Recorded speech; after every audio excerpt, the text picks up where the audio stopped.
to meet him, and I showed him and briefed him about the cases which are with us. Naturally, he is supposed to be knowing what the SIT is doing. Correct.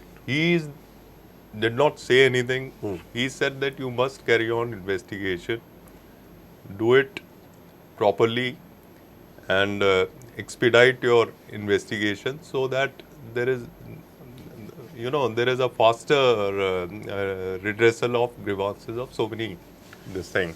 But he's never interfered in our investigation. The basic fact which even everybody would like to know, and it's a good thing, I am not saying it's a bad thing.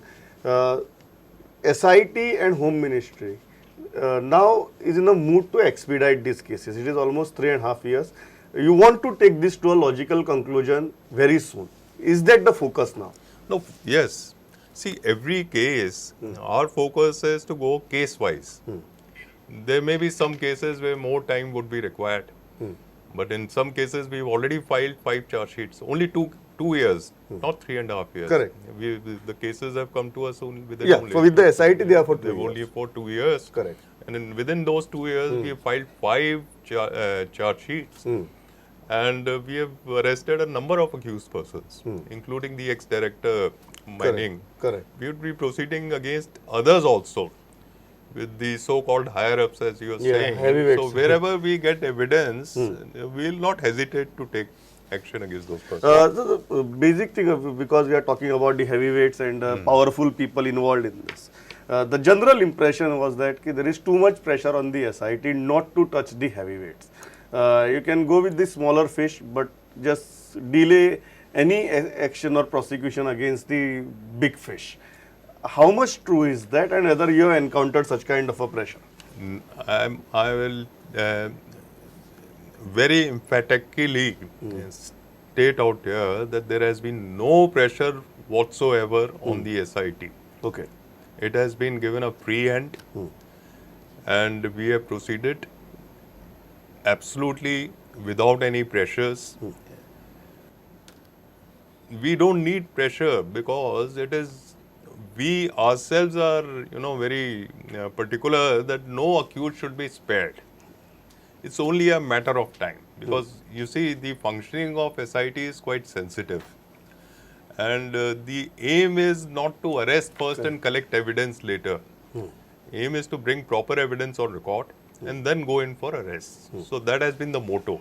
So maybe in some cases there has been a delay. That would be, that is not because of any pressure or any other, outside interference or something. It is only because of factors where, some matters are to be legally clarified, or whether emphasis like where you get evidence very easily. In some cases, it may take some time to get the required evidence. So that is there. So can we expect more arrests in this case? Have you found any evidence? I am not asking you the details of the arrest, but have you found some incriminating evidence, clinching evidence where there can be serious arrests in future? No, I will not like to reveal any specifics. But we are in the process of collecting evidence, and in some cases we have come across evidence which may require us to take action against concerned persons. I will not disclose, but the process is going on. You are heading this SIT. Now you are getting transferred.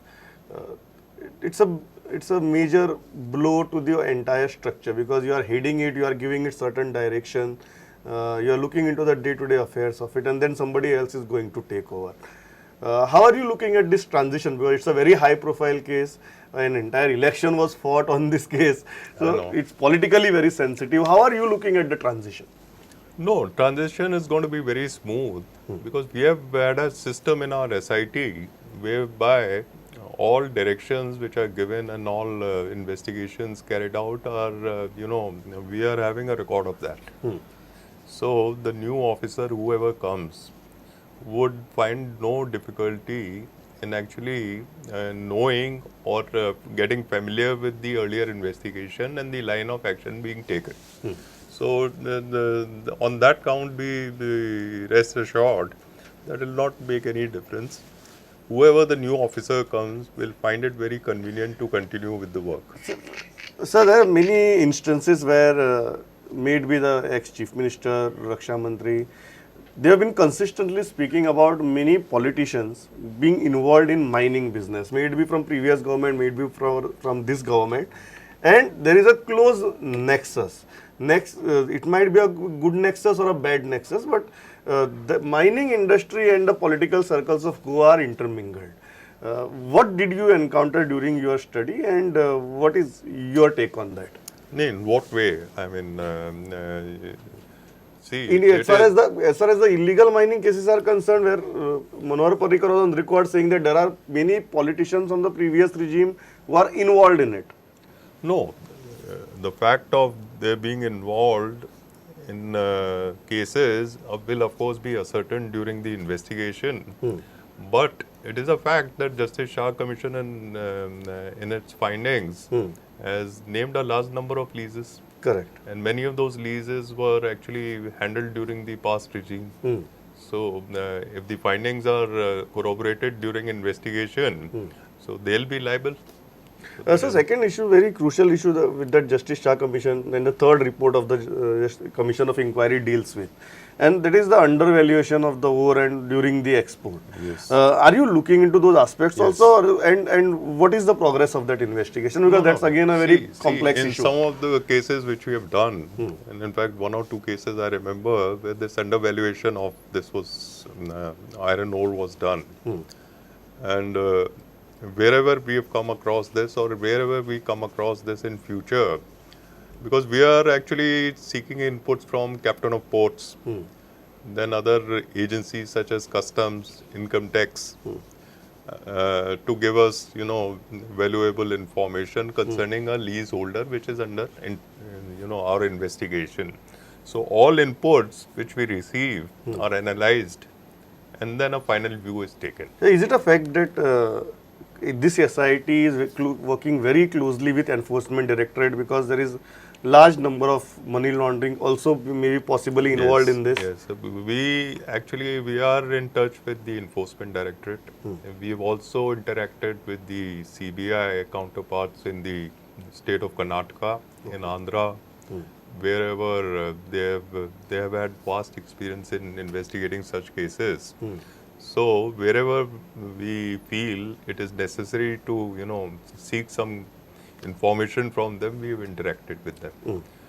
And for your benefit, and for the viewers' benefit, I'll also say one thing. The government has been very, it's been kind enough. We had requested government to appoint a legal advisor for our SIT. So 2 years back they appointed, maybe 1.5 years back. Similarly, a chartered accountant firm has also been appointed to assist SIT. So all our cases are referred to the chartered accountant for forensic auditing of the accounts of the leaseholder, and it gives its findings independent of us. Correct. These are expert findings. Yes, because he will be cited as a witness in the. There are many allegations saying that there are a lot of money laundering taking place during that period, maybe from 2007 to 2012 or 2010 to 2012. What is your investigation saying, and how deep you have gone into the probe as far as this aspect is concerned? No, it's a general question. I said it has to be lease specific wise or case specific wise. If something comes out in our investigation where we find that money has not been accounted for, a certain amount of money, so concerned departments, including the Enforcement Directorate, will be informed. That is there.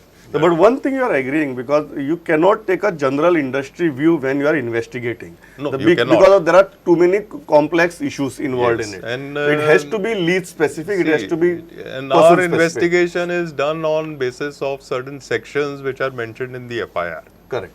For example, there is cheating, there is forgery, there is a violation of Mining Act, different sections and all. So we are actually bound by that. Anything beyond is not our. Correct. Not your. It doesn't fall under the domain of the SIT. Yes. The second issue is you have dealt with the former Chief Minister Manohar Parrikar, who is a Raksha Mantri now, and you have dealt with Lakshmikant Parsekar as the Chief Minister. How has been your experience, and as a senior officer from the police department, how are you analyzing both the home ministers? No, um, actually, I'm not competent to comment on that. But as an individual So officer, this country trusts bureaucrats, I no, think, no. more than As an individual, politicians, let me and say, police officers more than its own politicians. no. As an individual, let me say, and very honestly, I'll say that both of them have been very understanding insofar as SIT is concerned. I found them both very earnest to go in for, penalizing persons who are associated with illegal mining. They have never interfered. Both of them have not interfered at all. But their aim is to ensure that some action is taken by SIT at the earliest. Sir, this is one case. The second issue is the Louis Berger case that is going on. How are you looking at the whole issue, and what is the seriousness and the progress of the investigation? See, Louis Berger case, I would not like to comment because I am not handling that case. Okay. So I would not like to say anything. I think you need to speak to concerned officers. So the second last issue is a very crucial issue, the Nigerian case and the Nigerian ruckus that happened at Porvorim. And I remember you being on field trying to control the whole situation. What was the initial feeling when you took stock of the situation? And in hindsight, do you feel that you could have handled it differently, or you should have handled it differently? What do you feel? See, actually, when that was the time when I had just joined. Yeah, you had just about taken a couple over, of months. So I was not even knowing where Porvorim is when this issue happened. So I didn't even know. And it took me, I had to walk down all the way to reach the spot. Correct. Because the entire road was blocked. So we have learned some lessons from that incident, and we have taken remedial measures insofar as police is concerned. One of the problems related to non-availability of the force. Correct. At the time when we required. You see, if you go across the bridge and if something happens on the bridge, correct, then the force will not be able to move to the other side. Will not be able to cross the bridge. So we are in our DGP and all other officers. We are we are aware of this situation, and we are taking remedial measures. Could you have handled it differently, you feel so, or that was the best way to handle it? No. Insofar as when I reached the spot, the situation was that the people who had collected there or who had gathered there is a huge mob. They would have lynched. Correct. So immediate concern was to ensure that the so-called people from that country are not lynched. And their safety was of paramount. The law and order was more important. Yes. Yeah. Yes. So we cannot, as a police, machinery, allow people to be lynched in front of our eyes. Correct. So that was the primary motive. Yes, So last question, how would you describe your experience in Goa in one sentence, one statement? I think I loved my stay out here. I found the people of Goa extremely affectionate, very law-abiding. And in fact, it is a eye-opener for other, parts of the country to see whatever agitations take place, they are done in a very orderly manner. They are not violent, and it's a thing which I have learnt out here. So my good state to be a police officer. It is see, police is always facing the same kinds of problems. Yeah. But as the law enforcement agency. Yeah. Would be put to much more pressure at other places as compared to Goa, because people are by and large law abiding. Law abiding. Yes, sir, thanks a lot. Thanks for this interview. It was a pleasure talking to you. Thank you.